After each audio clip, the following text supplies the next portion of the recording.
Hi, I'm Owen from Rask Australia. Thanks for tuning in to the Rask Network. Before we get into today's show, there are a few things we have to go over. Firstly, what you're about to hear and see is limited to general information only. It's not personal financial advice like you get from a financial planner. Also, it's important to remember that past performance is not indicative of future performance. That means that anything that's happened in the past, or we say today, is not necessarily going to reflect what happens in the future. Lastly, please consider that any of the guests or myself are featuring on this program may have a financial interest in some of the products or shares mentioned. That's enough from me. I hope you enjoyed today's program. Joe, welcome back to the show, mate. Thanks for having me. It's always a pleasure here in Sydney. Sun is out. It's a lovely day. A few years ago, when you came on the show, you mentioned some of your favorite foodieries and coffee spots. Yeah. You said Cabrito, which is where I went for coffee this morning with the team. Has that changed? I'm still a Cabrito fan. I'm also a fan of Marlowe's Way. I don't know if you've been there before. No. It's around the corner from the ASX. It's very nice. They don't do decaf, which has been difficult for me following my transition to drinking more decaf. But overall, it's very nice coffee. Marlowe's, okay. Yeah. How about food? Well, I got to go with the Gidley. The Gidley is a underground place. It's in the CBD. They focus on meat, which I understand is not so much your cup of tea these days. But they do killer steaks. In particular, they're known for the spinalis cut. So if spinalis. I didn't know what this was. Do you know? No. Okay, so if you get a Scotch fillet, you know the outer ring? That's the really, really tasty, tender, fatty part. That's the whole cut. So the whole thing is that. And I was like, I didn't know you could do that. And they do that. So it's tremendous. And it's a phones off restaurant. So you go down, they put your phone in a bag, and you actually have a conversation with no one looking at phones, just enjoying good meat and company. Wow. It's be present. Nice. Actually, this is something that you brought up. Many years ago, you said to me that you didn't have a smartphone because you wanted to be more present. Yes. Is that still the case? No, I had to fold. Basically, the business just got too needy for me to not have a smartphone anymore. What was the biggest thing that was missing? Just email or like instant messaging? Or? I had a broker who emailed me about a line and I didn't see it because I didn't have email on my phone. And I got back from lunch and I saw it. And after that, it didn't affect the trade. But after that, I was like, I can't miss a line of something. So I just had to suck it up and get back on the smartphone. And I'm as addictive as I was before. So it's terrible. So you don't put it away when you get home or anything like that? I do. I'm better about it than I was. But my wife would probably tell you that I could do a better job of it. Yeah, we're just talking off air about how you kind of have to limit the stimulus that you get from the outside, the notifications. I think maybe being a chief investment officer, it would be a bit difficult to miss those important emails. I do turn a lot of things off. So we use Slack, and I think Slack is great, but I turned off notifications for that. And I very much shifted just phone calls. So to be honest, you get 1 million emails a day. When you're managing a lot of money, people would like to participate in that in some way. And so they email you. I get tons of messages. So our team, basically, we're just all on phone calls. I'm like, just call me if something comes up, which, I think what's called a geriatric millennial. So it's off brand for my age and cohort. But yeah, phone calls, they still work. They're very effective. It's a lot better than messaging, to be honest. Back in my day, we did phone calls and they still work. The brokers got me back into it because they use phone calls all the time. For sure. So in this discussion, we're going to talk about your time here in Australia, what you've learned along the way, some of the successes and some of the things that have changed in terms of your philosophy, your perspective on life, and so on and so forth. Many investors will know that you came to Australia nearly 10 years ago now, and you started it here in Australia. You were with Motley Fool. You started on the Hidden Gems service, and you went to Pro, and then eventually started Lakehouse. I'm interested though, even if we think back to your time inside Value in the US and right up until now, how or what your why for being an investor, if that has changed, so why you started investing then, what interested you about it, and has that changed today? Yeah, I'd say my why has evolved over time. So I got into investing because I was just always really curious about business markets. I would go in stores and kind of wonder, why are people here? Why are people buying this? Why is this product interesting? And I was just a nerdy kid for business for as long back as I can remember. And my grandfather got me into investing in markets and really nurtured that. He was a passionate investor. My dad was a small business owner. So just from an early age, business at large and business thinking was a big part of my life. And it was always fun for me. So that curiosity was really what drove it. As I got older and I kind of shifted from, we'll call it being an amateur investor to being a professional, I'd say it became, that's still there. So I'm still every bit the investing and business nerd that I was when I started doing it, but it's gotten a lot more nuanced. Been fortunate to serve a lot of people, tens of thousands of members over time, thousands of clients. And it's been a lot of fun to serve them. And I've been honored by their trust, and to know that you're making an impact in people's lives has been great and really fun and rewarding for me, and added a lot of value to it. I'm a quietly competitive person as well. And so, doing that as kind of a team sport has been a lot of fun for me the past few years. And before that, with the Fool. But also I'd say getting closer to the action and engaging with our companies. So particularly with some of the smaller growth companies that we backed, and just engaging with those companies, giving feedback, and I wouldn't go so far as say shaping what they're doing, but just being a part of that journey at an earlier stage has been a lot of fun for me. Do you think that there's a difference in attitude between Australian investors and US investors? And do you take anything away from being here in Australia and in this ecosystem that you maybe didn't anticipate? Yeah, sure. So I think there are a few big differences. I guess philosophically, one is that Australians, I think, are a lot more outward looking, which makes sense in that the U.S. economy is probably a little more balanced in terms of internal and external. Australian economy is very outwardly focused, but that's a very healthy thing. You're much more likely to have a nuanced conversation about markets and, say, exchange rates with a random person in an Australian barbecue than you would in the US. And I think that's fun and interesting. I'd say the risk appetite is like a really interesting juxtaposition here, where Australians on the whole, the business climate, are probably more risk averse than Americans. Now, obviously I can think of plenty of exceptions to that, and there are a lot of great entrepreneurial success stories here. But on the whole, I'd say that's true. But then on the flip side, Australians gamble more per capita than any other country, which I've seen you tweet about recently. So it's not like people here aren't willing to take risk or have a go or take a punt or, insert another fun Aussieism here that I will take with me when I go. But that's been kind of interesting. And, as part of that, I think another derivation is there's a lot more of a yield-centric mindset here. And I think initially when I got here, I was so confused about why people were just obsessed with yield and equities. And then I came to better appreciate franking credits, which explains a lot of it.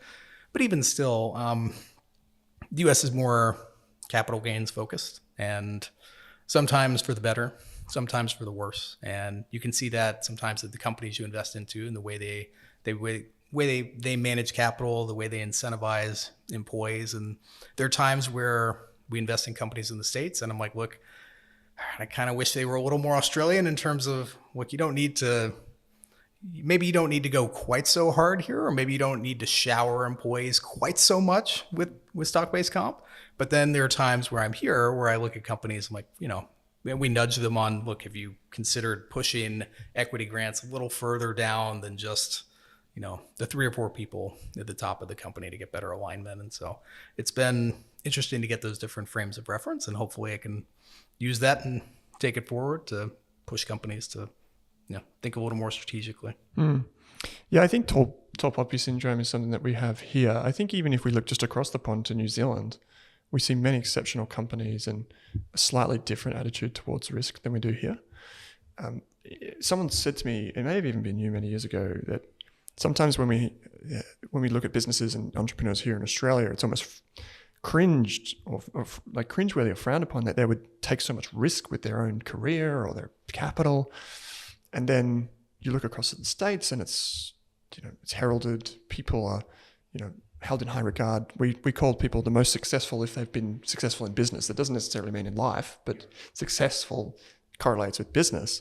And that's, I'd say someone who has started my own business, I think it's an unfortunate, mindset for us here in Australia, but there are some, as you said, great exceptions to that.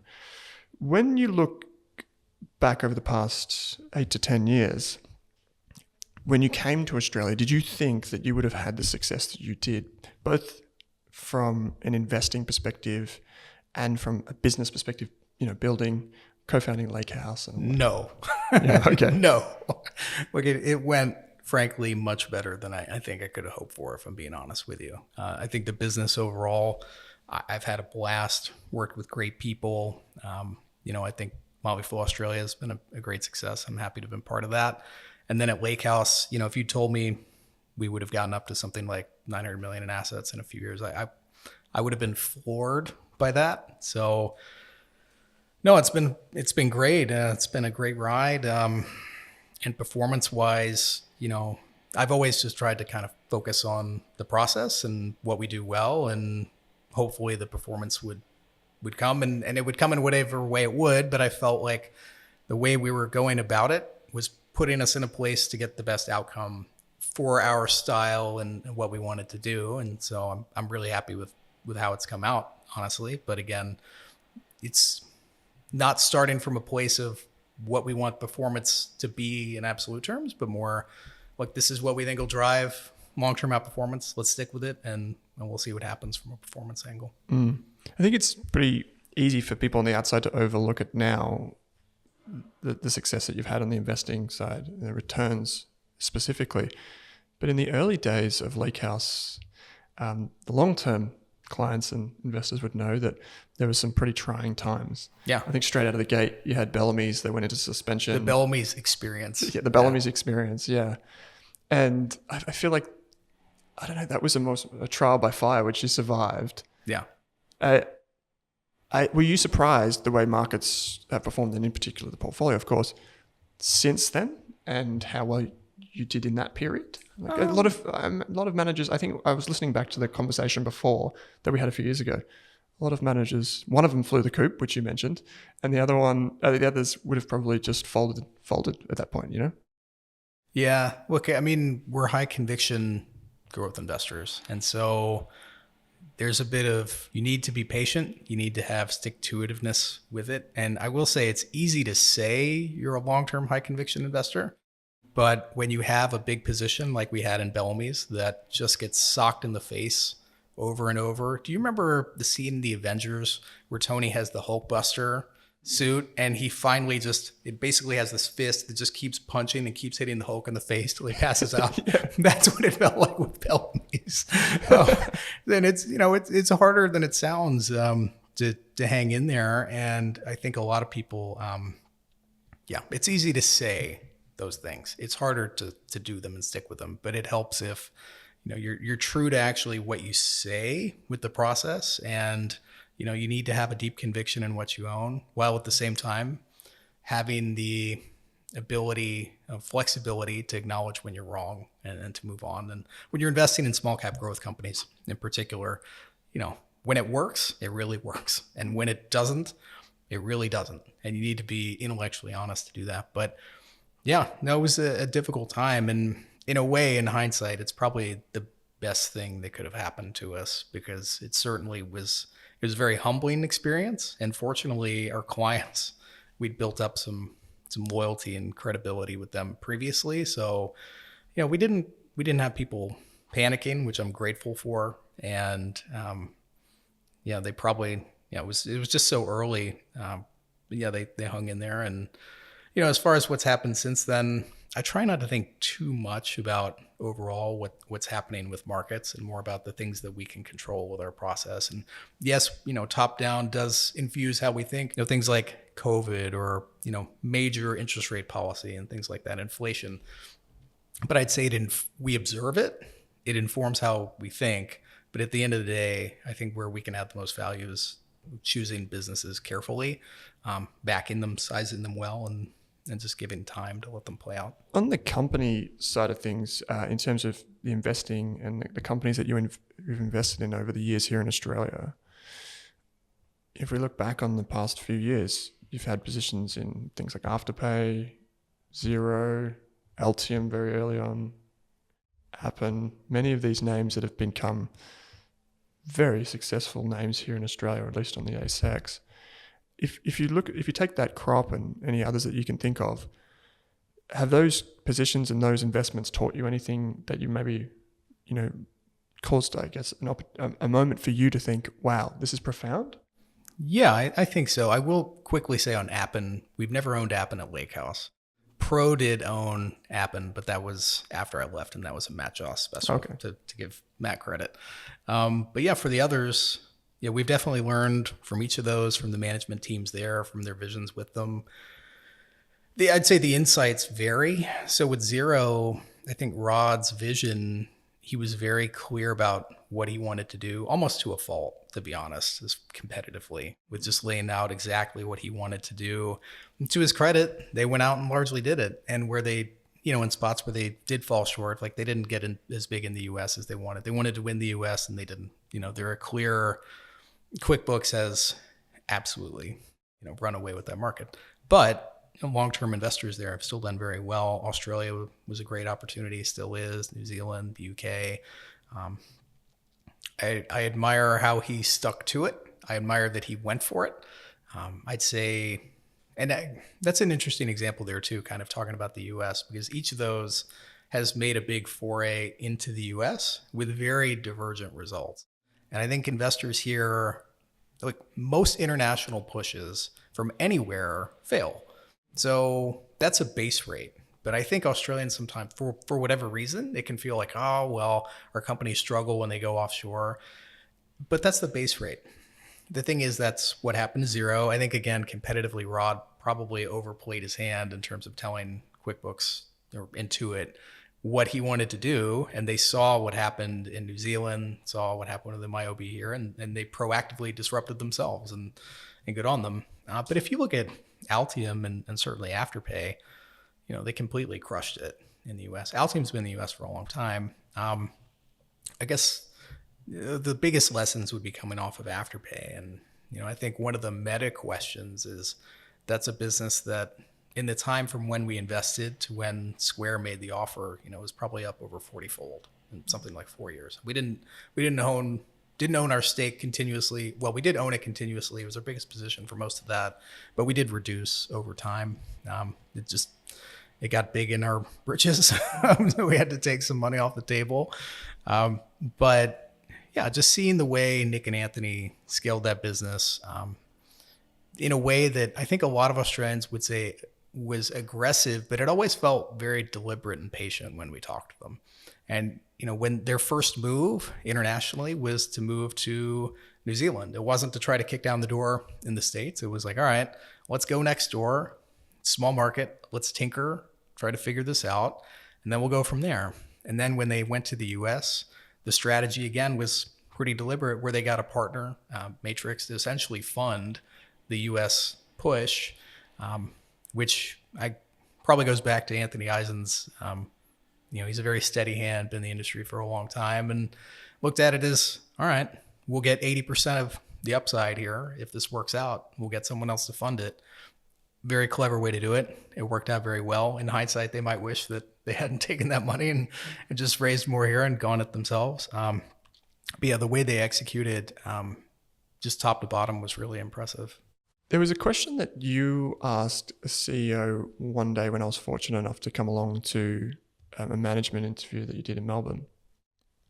And the question was, you were asking them about basically their policy towards acquisitions. And you said, what's one target or one acquisition target that you could have made, but you didn't? And explain. And I'll ask the question to you. What's one investment that you passed on that was a success? And what were some of the takeaways from that, if you haven't? Sure. I think it's great turnaround on me.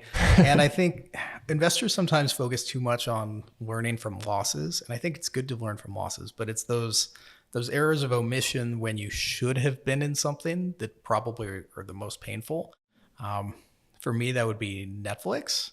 So I've been a customer of Netflix for probably 15 plus years, and a happy one at that. I thought the move to streaming made a lot of sense. I was I used it straight away. I saw the value prop for it. Netflix is something that we should have owned at some point, because you've got, let me just take these things off. Founder-led business, absolutely disruptive leader in the space, tremendous unit economics, very loyal customers, increasing returns to scale as they get bigger. And I think the real points in particular where I kick myself for not having invested were after the Quickster debacle, which I don't know if you remember. It's Vaguely. So they were reshuffling the business into different units and rebranding the DVD business Quickster. Long story short, that didn't go over well. It wasn't received well by markets or customers, and stock got hammered. That was probably a good window. The second one that in particular I kicked myself on was after House of Cards came out. And so at the time, it's funny to think in hindsight, but it was controversial that they were going to start producing their own content, because it's like, well, this is expensive, it's high risk, you don't know if it'll work. After watching House of Cards, which was so obviously great, commercially well received, watched by tons of people, it should have been pretty clear to me that they could do it well and that there'd be a lot more in the pipeline behind that. But I didn't invest at that point, and that's one that I regret. There are plenty of companies that have done really well that we didn't buy that I actually don't mind it. And I won't name names, but there are ones that we've looked at where we did a lot of work and said, you know what, this just doesn't fit the criteria we're looking for, and it's done well. And I'm okay with that, because I think if you're going to have a deliberate process and focus, you just need to be okay passing on a lot of ideas, even when those things do well. But it's the ones that, it was in our strike zone. And I'm like, yeah, no, we should have bought that. And so why didn't you buy it? What was it specifically about it? Was it the shift? Is that in that second stage there? Was it the shift? I think the economics changed? Or I'm guessing I talked myself, when I looked at it, valuation was what I talked myself out of it on. But I don't think... Two things probably happened since then. One is valuations have gone a lot higher. But even if you strip that out, I think I just didn't fully appreciate the pricing power around the business. And, the scope to which they could do original content, how well international would go, and how well they could leverage international content globally. Hats off to the people that have owned it. I know David Gardner's owned it. I think Tom's owned it forever. And they've done very well with that. So hats off to them.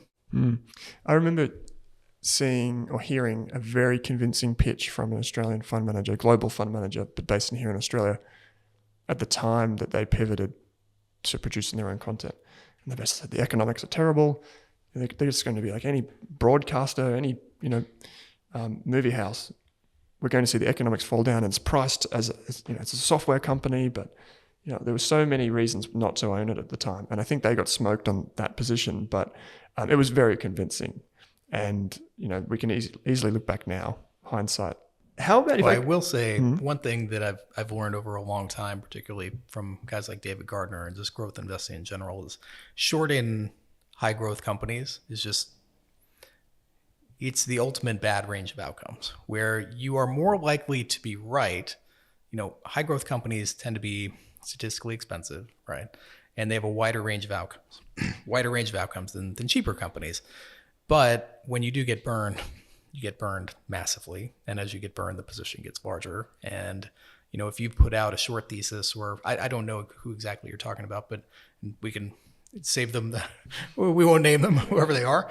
We all make mistakes. But, they got up, they gave this big presentation, talked a big game about it.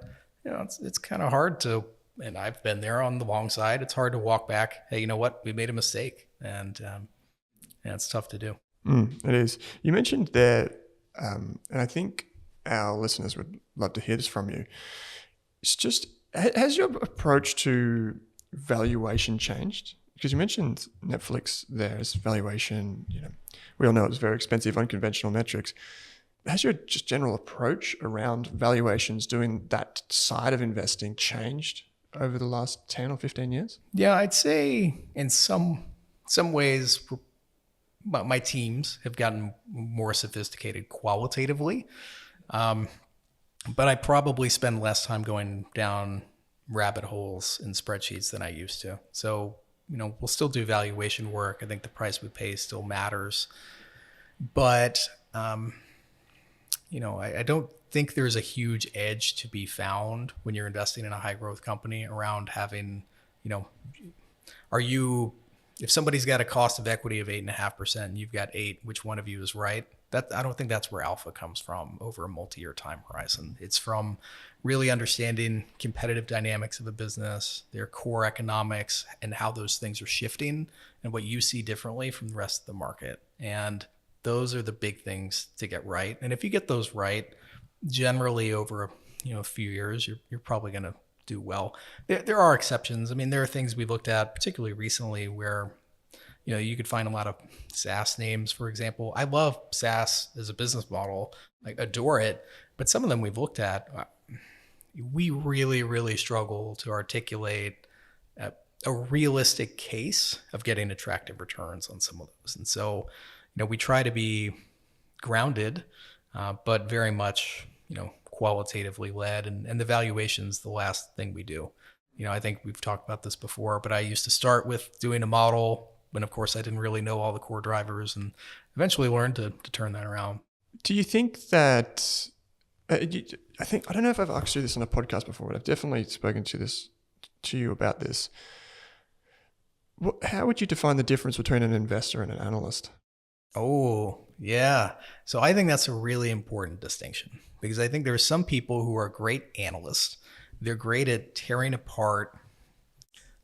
They're great at digging into something, and they love learning a lot, breaking down a business.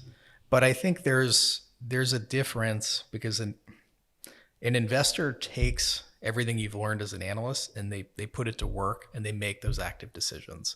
And something I've always been big on is hiring investors, not analysts. And the reason being, and with all our analysts, I always push them on, well, what do you think we should do here? How do you think we should size this? And getting them to think like a PM and an investor, not just an analyst, and articulate why. So, look, okay, so I've done all this analysis, but what does that mean, right? Like, what do you think of the core drivers of this business? Is it different from what the market sees? And then if you think we should own it, okay, well, how does this fit with the rest of the portfolio? Does this improve our risk reward? Do we get really valuable diversification benefits from this? And just pushing them to think more strategically. And we're not looking for, what I tell new analysts is, I'm not looking for a book report when you start. I'm not looking for the longest report possible. I'm not looking for detail so much as I'm looking for insight. And I think people that really look for that and are hungry to put the insights to work are people that I enjoy working with. Do you think that comes from having to write so much? It could. But I'd say our research notes tend to be a lot tighter than some other shops. And there are some shops that have very big teams and like very, very big teams. But a lot of those analysts, they're doing tons of research, which is cool and all, but a lot of that doesn't translate into actionable investing IP or turn into, ideas that end up in the portfolio or helping to shape what you're doing. And I've always really enjoyed working on smaller teams. So, my first role at the Fool, where I was leading a team, it was 3 people, pretty tiny. And that was because it was on a very tiny product. So it was just a function that I didn't have any control over it. But what I discovered was the people on our small team were much more engaged, hands-on. They felt a real sense of ownership in what we were doing. And it was a big lesson for me on I want our teams to be as big as they need to be, where we have redundancy, coverage, we can turn over enough rocks as we want to turn over, but not so big that people feel like they're not part of the action or they don't have a voice. And so I think we've struck a nice balance since then. But yeah, that just making sure that everyone has that engagement, I think it goes a long way. I'm really interested about the insights piece. If I could double click on that for a second. How do you, what do you have any, maybe some examples of how someone presents to you in a way that you think, okay, this person is in the investor bucket, if you like, rather than the analyst bucket? Are there some examples of that? I'm just trying to get some tangible. This is probably selfish of me to ask this, but I think trying to figure out where I might land on this. It's a good question, and it's hard. I've discovered over time it's a lot harder to suss out than I probably thought earlier on. So, I think we talked about a hiring process the last time I was on, and to kind of speak to maybe how that's evolved a little bit since then. So I'm very hands-on with hiring. I look at every CV, every cover letter. We're currently hiring for an analyst now, and even though I'm phasing out of the business, I'm the one running the hiring process. Donnie asked me to do it because he knows I'm really passionate about it. Donnie Buchanan, the co-founder of the business, and the way we approach that is it's very deliberate. But one thing we do is a quiz at the opening, and it's essentially a test that it's hard to just Google the results. I mean, you could get a more experienced friend, I suppose, to help you with it, but it's there to kind of just test a little bit around insight. And it's kind of a negative screen in a way.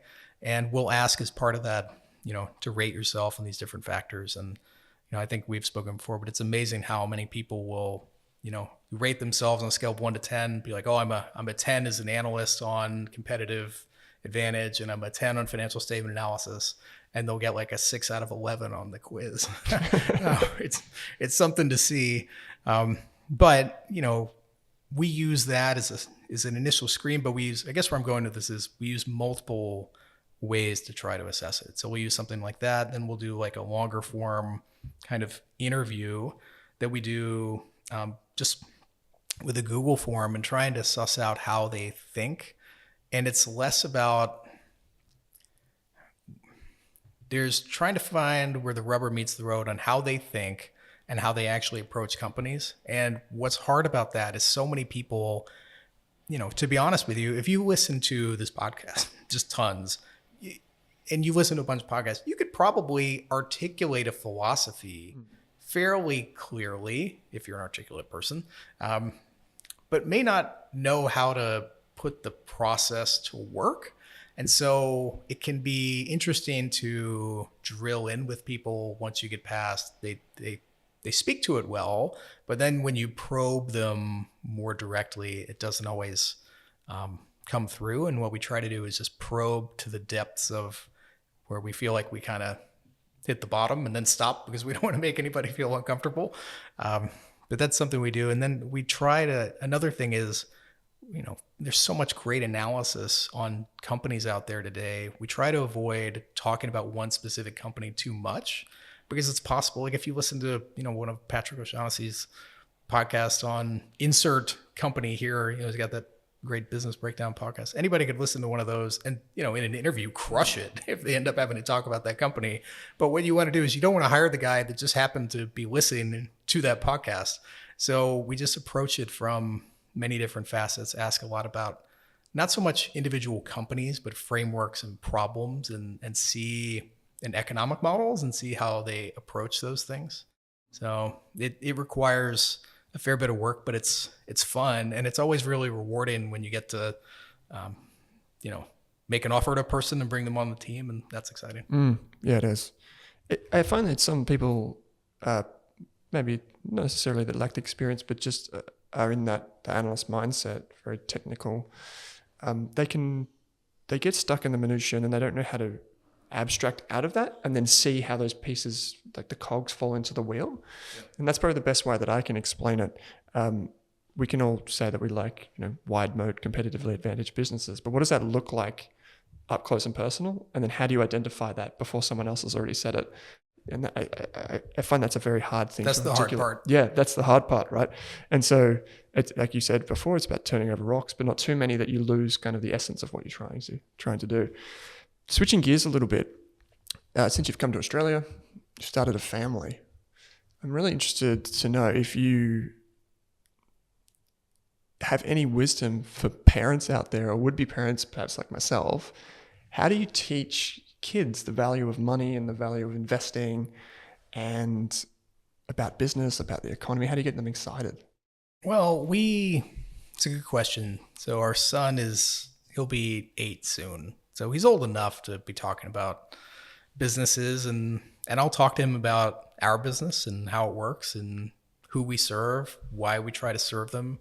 And I talk about, look, if we do this well, this is the outcome for them. This is the outcome for our team and the business. And, just trying to get him engaged and curious. And he is. And I think when we try to make it personal like that, it helps. Anytime we talk about individual brands that he's interested in, I always pivot to talking about the business model behind it. So, talk about Nintendo, which we don't own, but, we've got a Switch in which we have to fight him spending too much time on. But we'll talk about that. He basically thinks Google is God. So whenever we don't know the answer to something, he's like, ask Google. And he knows that we own, stock in Alphabet and have for a long time.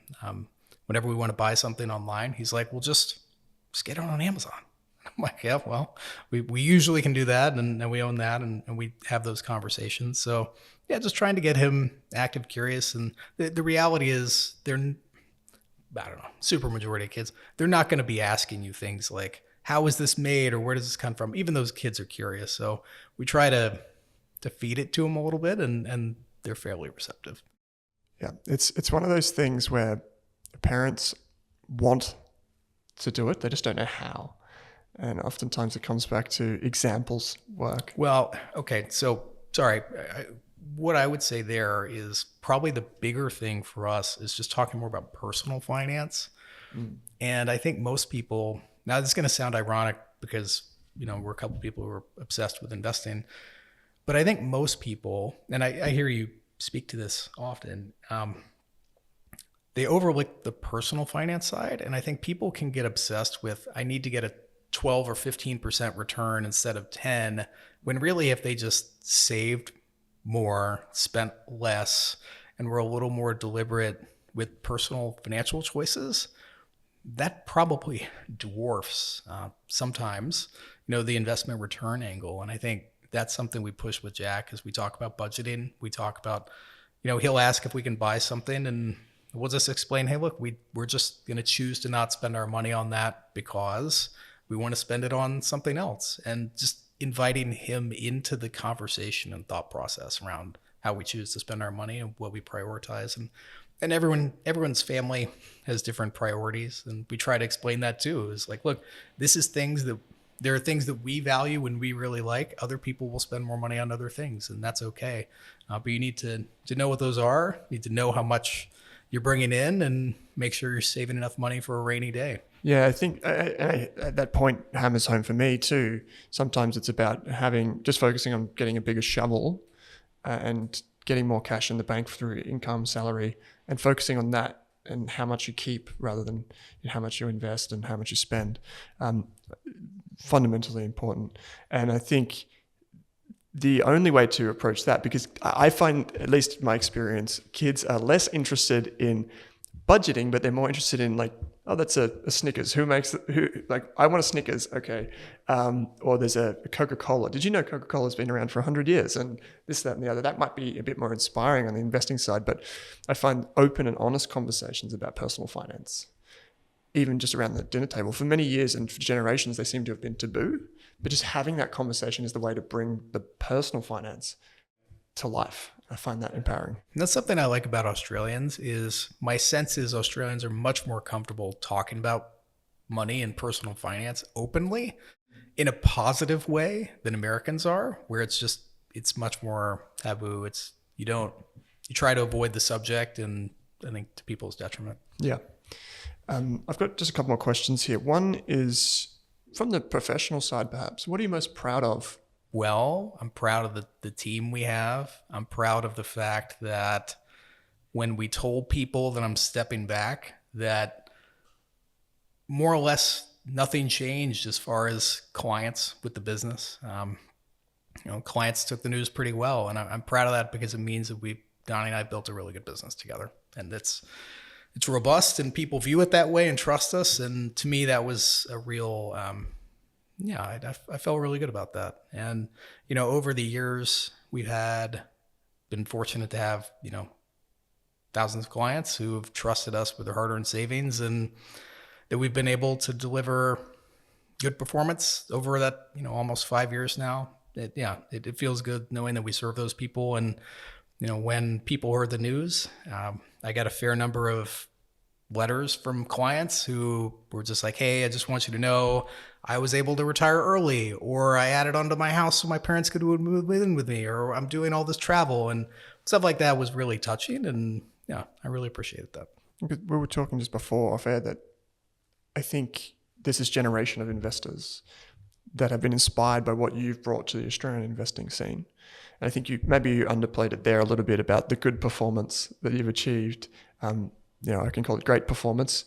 And I think even if we just ask investors, I think most people that are interested in investing in Australia in their 20s and 30s, they would have seen something or been influenced by something that you've produced. And I think that's quite remarkable.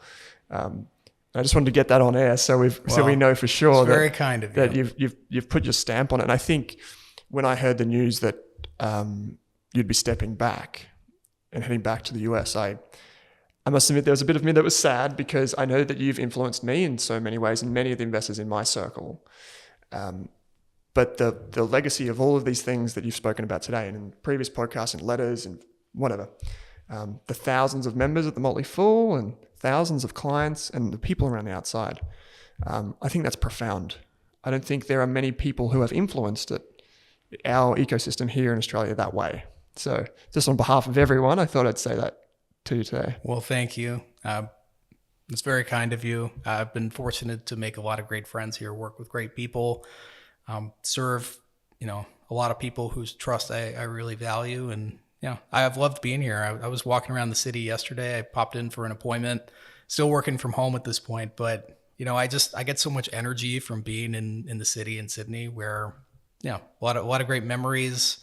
I've worked with a lot of great people, and, both inside and outside Lakehouse. And it's been a lot of fun. So I'm definitely going to miss being here. And, I've learned a lot being here too. So it's been a great ride. One final question that I wanted to put to you, which is just, what's the number one lesson that you wanted to leave Aussies with? I'd say be a rational optimist. So, I think people, there's a stat you probably hear often that 98% of the world's equity market value is outside of Australia. I'd encourage people to think big with investments and what they want to do, and not necessarily be aggressive, but explore and be curious and try to find what's out there as an investor, but in a rational way. That doesn't mean go buy a 1 cent, specky miner. It's back great growth companies and do it with some confidence. And yes, diversify. I think that's probably the biggest sin that a lot of individual investors make. They don't diversify enough, but just back great growth companies and entrepreneurs and give it time and patience. And, there are plenty of examples of that working out nicely. And I think just generally it's a more fun way to go about living and investing, to be honest with you. I agree. Joe, as always, an absolute pleasure to have you sit down with me. Well, thank you. I really appreciate it.